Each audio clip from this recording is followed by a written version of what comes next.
Hala Carla, wala nga daw pong pakialam sa feelings ni Joms.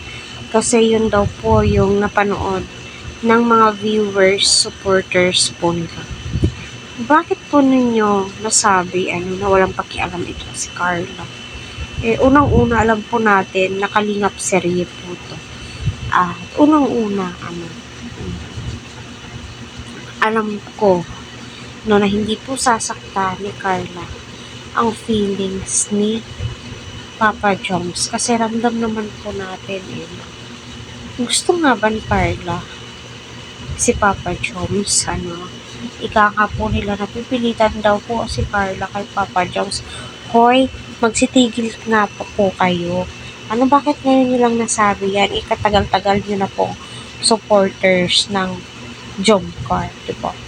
Naku Carla, sinadya nga daw iyon kaya nasaktan si Jomar.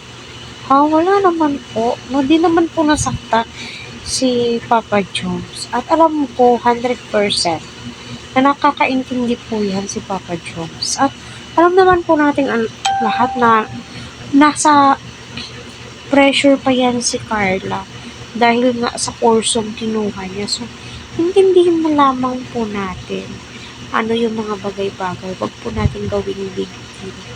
Iyon kasi nga si Papa Jones naiintindihan niya.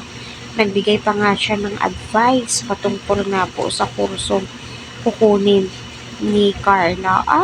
Wala naman pong busted na naganap. Hindi naman po binasted ni Carla itong si Papa Jones, di ba? So may pag-asa po. My God, ano ba kayo? So natatawa nga po ako sa mga comments patungkol nga po. Think positive lang at continue pa rin po yung Jomcar, I know.